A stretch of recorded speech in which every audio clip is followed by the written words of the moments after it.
سلام علیکم ګرانو دوستانو. نن به زه تاسو ته د افغانستان حضرت الله زازي مینوالو ته یو ډېر زبردست او د خوشحالۍ خبر ورکوم چې نن په پاکستان سوپر لیګ کې دغه دویمه لوبه کې یو زبردست بیټینګ نندارې ته وړاندې کړې ده.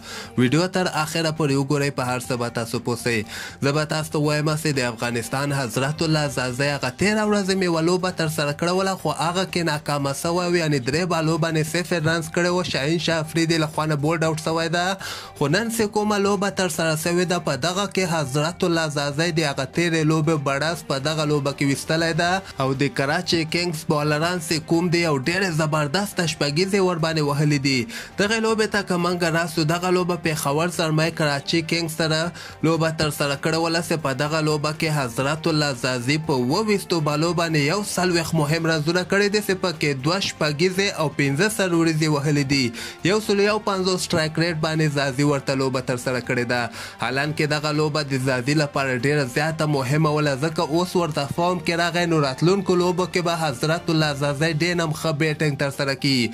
دغه لوبه اوس هم روانه ده. پېښور زرمه 104 رنزه ټارګېټ دغه کراچۍ ټیم ته ورکړی ده.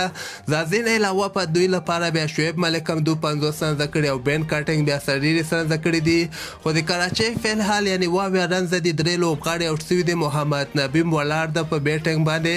نو د دوی لپاره دغه لوبه مهمه ده، خو دغه لوبه 50-50 ده، یعنې حضرت الله زازي پېښور هم ګټلی سي او کراچۍ لپاره هم چانس ته ده.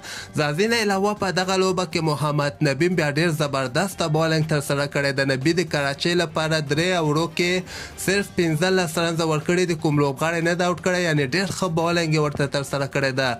نو خاص خبر د زازي په هکله باندې ما غوښتل چې زه تاسو سره شریک کړم چې یو ځل بیا که خیر په پاکستان سوپر لیګ کې په فارم کې راغلی ده، نو ګورو سبا ته یوه بله لوبه هم که خیر د پېښور زلمی لوبه ترسره کېدونکې ده. نو سبانۍ لوبه کې موږ امید لرو چې زازي به دې نه ښه بیټینګ ترسره کړي. نو همدغسې تازه خبرو لپاره تاسو دغه چینل هم در سره سبسکرایب کولی سئ.